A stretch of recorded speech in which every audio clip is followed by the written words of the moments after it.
All right, guys. So far, we have gotten about halfway through the teardown. We still got a little bit more left to do for our Stage 3 non-VGT kit with an upgraded Bullseye BMW 63 Turbo. Pretty excited for that. 190/30s. Going to be on Captain Harley's crew cab long box Harley Davidson truck with full captains in the rear as well. So let's say we've gotten the turbo out.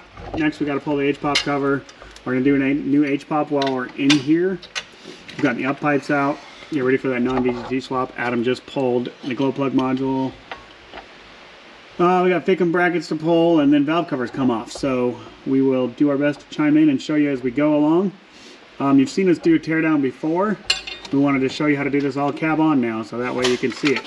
If you're going to do one of these cab on, highly advise investing in a topside creeper, so you're not standing on your bumper and ruining it, or laying over on your stomach. Or don't get a lifted truck. Well, these sit high enough that you don't want to do that anyways. Next, valve covers come off and all that other good stuff, so just kind of follow along. We're going to cruise along. As we hit points, we will stop and chat about it.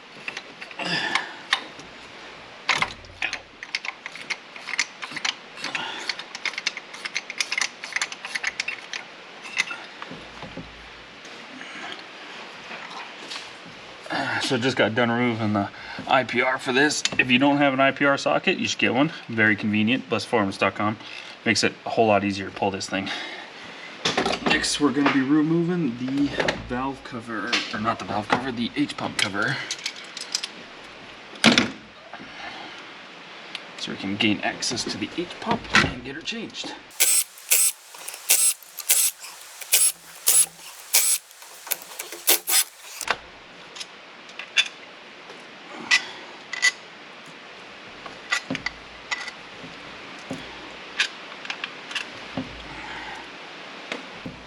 I'm sure there's an easier way to do this, but I just like to grab a pry bar and stick it right in the oil drain and pry up on it. She just comes right off.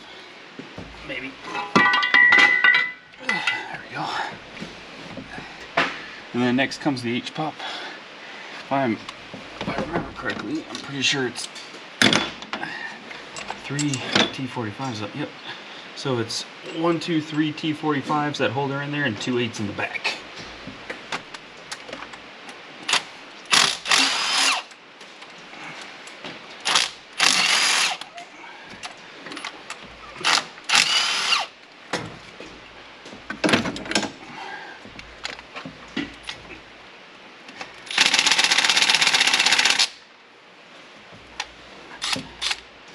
Ooh, did better. Oh, that's why.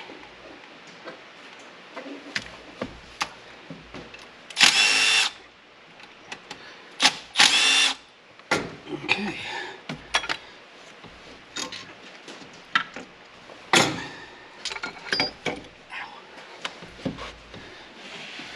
And then I like to let the HPOP sit there and drain any residual oil that comes out of it, so I don't get oil all over the engine as I'm pulling it out. And then I go grab a diaper, pick her up with. Grab it there. Slap her on here. And what I like to do is throw some lube down here on the gear. All right, guys. Adam's got all of the injectors installed. When we install injectors in-house, we always torque them to 32 foot-pounds. Reason being, obviously, we're putting more fuel, some more timing, so you're going to have higher cylinder compressions, or cylinder combustion pressures than you will from factory, which factory specs are 24. So if you run it at 24, you have extra stress in the cylinder. You're going to pop that copper washer, blow some O-rings, call me up and say you have a bad injector when you don't. So I highly advise that you torque them to 32. Don't guess. Go buy yourself a cheap torque wrench. A cheap torque wrench is better than guessing.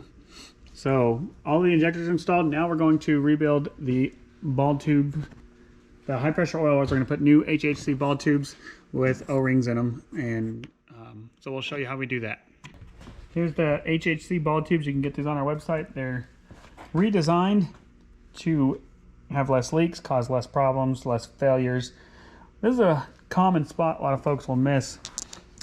These O-rings inside of here and the nipples on these ball tubes, they get worn down and then they chew up the inside, the O-ring on the inside of the top of the injector.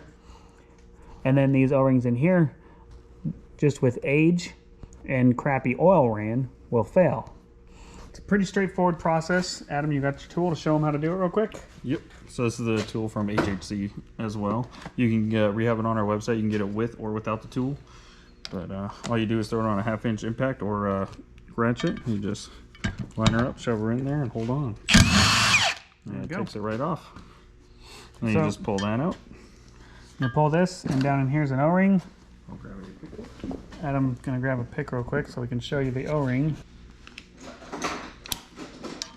Always doing that. So there is the O-ring. I already grabbed it. There's the O-ring, and this one is very brittle. So this truck's only got 92,000 miles on it, folks. Maybe 99, somewhere in there. Yeah, 96, so I don't know. It's got low miles on it. That being said, this is incredibly brittle, okay, compared to the new O-ring. It's nice and just, you can tell it's fresh, obviously. But even low miles goes to show quality oil goes a long ways, and how quick this can cause a leak, a high pressure oil leak, leave you stranded on the side of the road. So when you do an injector job for the first time, or first time you owning the truck, this is something we highly advise you replace. Let me show you guys. So here's the factory one right here, and here is the HHC. So if you look, they redesigned the ridges. The point of this is to make it fail less. Okay, that's the point of this, is to make it to where it's less failure. If you can see, it's dramatically different. These improvements right here help this O-ring in here last longer and help it not cause so much vibration inside the top of the injector. So once again, just something, a great thing to replace. Folks will ask us what's best to do when they pull the oil rails, the injectors for the first time. This is something we always recommend. For $299, I think it is, somewhere in there, $319. I believe it's $299 for the ball tubes, and then it's $349 or $329.99 with the tool. So an extra 30 bucks. You get the tool. Don't have to use an impact. You can just do this by hand with a ratchet. In that case, you're going to want to have an extra buddy or somebody, or brace it up and give it a good smack. These are torqued, I think, to 50 foot-pounds by the factory. Our Milwaukee does that, no problem. So we do that. Then it's just put the O-ring in, drop the new ball tube in, and just make sure it sits back in that groove, just like that. Bad one. And you just kind of set the new one in there, straight as you can, and then you just put the sleeve back over. Give her a couple threads by hand, and then tighten her back up. And there we go. I'm not saying I recommend doing this by impact. We've done this plenty of times, so we're dumb enough to do it by impact. Yeah. Worked every time, so. Yeah. Needless to say, a ratchet can do the same thing, and you can see this firms it right up, where this one, you hear that thud? That means that O-ring's about to fail. That just means that O-ring's just tired in there. This one's nice and firm. You can't make that thudding noise. So it's hard to explain without you feeling the difference, but if you do this job, you'll understand when you do it. I highly recommend whenever you install a set of injectors your first time running the truck, you replace these. We're gonna get back to doing this. We'll be back at the next tech tip. Over the next couple hours, hour or so of this video, we're gonna be installing our Blessed Performance Stage 3 non-VGT kit into Captain Harley. If you follow it on Instagram, that's Adam Mahalski. He's my right-hand dude. He built some badass trucks for him over the years, and this is the new one. So we got him a crew cab long box, 6.0 Powerstroke Harley with only 90-something thousand miles on it. Captain's front and rear seats, zero rust, clean truck. We're gonna have some fun with it as the game plan. We bought it about 4 months ago, and 2 months in, high pressure oil leak. Come to find out, injector O-ring in the top of the injector failed. So, needless to say, before we went in and did any diagnostic work, we knew we were gonna build it at some point, so what's a better opportunity than now? So we ordered up our Stage 3 non-VGT kit with a special turbo, which you can order that on our website, blessedperformance.com, which is a set of holders premium 190/30s paired with a 363 turbo. Now we have a couple different options for 363s. We opted for the Batmobile version of Bullseye powered Batmobile version. So needless to say, here we have the SoCal Billet T4 kit. I love how it comes heat wrapped, ready to go with the upgraded HD bellows. Of course, your T4 flange is welded right there. It's a divided T4. You got all your hardware in here, and your drain lines, your oil feed supply, and of course your pedestal right here. And then your turbo mount, where your turbo sits essentially. Alrighty, so this whole kit comes in the box when you order it from us on blessedperformance.com. And then you have your options on turbos. You have a Borg turbo, you have Bullseye turbos. I think we're bringing on comp as well in the future. Needless to say, you're gonna have some options. So we opted for the Bullseye Power 63 BMW series. It's called the Batmobile series, okay? So the design here, what it's supposed to give us is about 15% more airflow than a standard 63 turbo. So that means a standard street billet 63 or an SXE Borg Warner 63. What we like about the Bullseyes is they're made in America, so we can call Pam or Dave and talk to them at any given moment, essentially. Monday through Friday, we can get a hold of them. If we're having any issues, need help lining out a turbo issue, something's not working properly, all we gotta do is give them a call, and they're gonna be on the phone helping us diagnose the issue, solve the issue, all that good stuff. So, we definitely highly recommend the Bullseye Power lineup. Now, in this set right here, we opted for a 76 millimeter. Yes, in this set, we opted for a 76 by 68 turbine wheel paired with a .91 turbine housing. The reason that we did that, and the goal here, is we want this to light super fast, okay? So this is gonna be a fun daily driver. On a hot tune, right around 600 horsepower is where it should be. This turbo is rated for 700, I want to say, Bullseye told me. Needless to say, the goal is to make this a fun streetable daily driver that still responds like basically with less lag than a factory VGT turbo. That's the goal here with this setup. Now, folks are always asking us, which one do we prefer? Well, we prefer non-VGT, better airflow up top, better towing, cooler EGTs. That being said, VGT has its place, has a lot of places. It works flawless in a lot of trucks. So what you need to do is just give us a call or get a pros and cons sheet out and plan out your build and what you plan to do with the truck. And that'll help you determine whether you want to stick with a VGT turbo, like a KC Stage 1 or a KC Stage 2. Those are great turbos, wonderful turbos. They can make power, they're good streetable daily drivers, or if you don't want the whistle and you just want that classic 6.0 rumble at idle, go non-VGT. They're gonna, when you pair it properly, it's gonna make the same power as a VGT turbo, in fact, even more power than a VGT.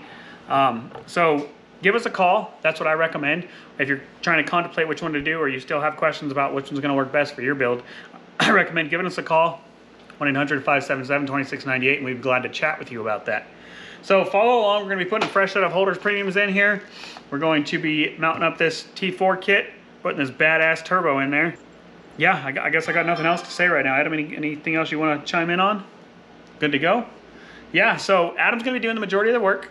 I'm working on Clayton Freed's truck behind us right here, getting his F-150 all wired up, trying to get that son of a gun going. So we're going to be putting a no-dog ported intake in this, a no-limit cold air intake, set of SoCal Billet CAC pipes, all this beautiful illusion purple color that Adam picked out, which should pair very, very well with that Harley Davidson life. So we're pretty excited to see this all come together. It's going to be a very pretty engine bay when it's all said and done. And then ultimately, the goal is to make it perform tremendously well. So we're going to show you guys that. We're going to show you the power on tap. We're going to show you burnouts, I'm sure. That's what we love to do. We're going to show you that it can still tow.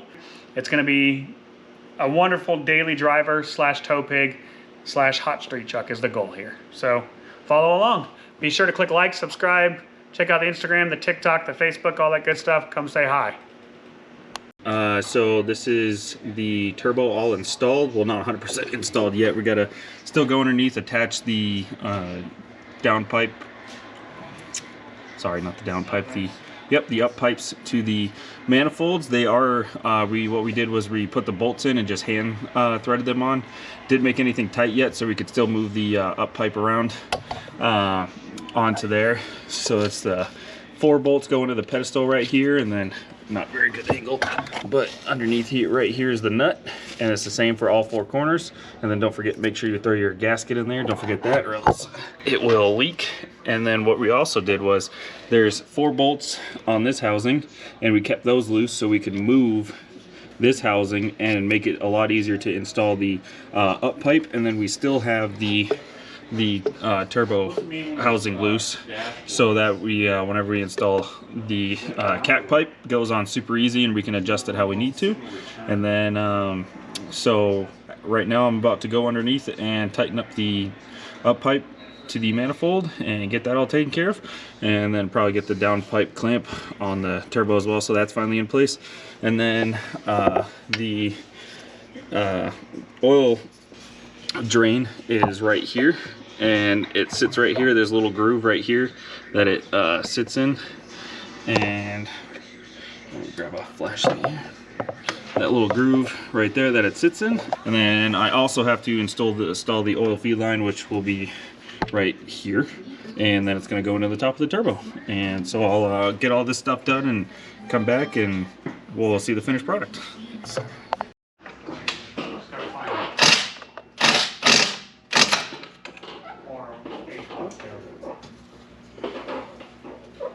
So we got the SoCal up pipes installed, got all 4 T4 bolts tightened up down there, and then went underneath and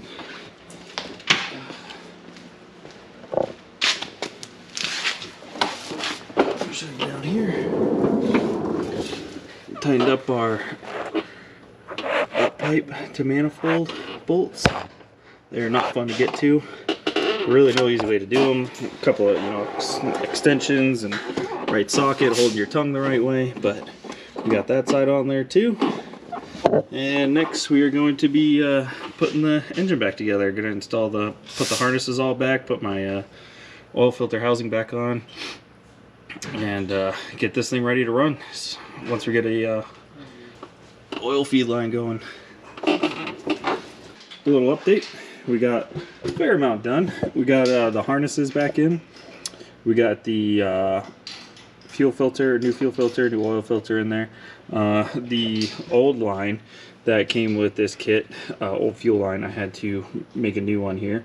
But it seems like everything else is lining up just fine. And I'm going to be installing the Fickum next. Cutting the box off right here because we don't need it anymore, and it just gets in the way of everything, especially makes it a lot easier when you're installing the cat pipes too. We got our coolant reroute back there, buttoned up pretty nice, and I did get rid of that Sinister coolant filter because I didn't personally like it, so we rerouted it right here, or not rerouted it, but we put a coupler in there so it still feeds the heater core. And then serpentine belt and fan shroud, and tomorrow she should be running away.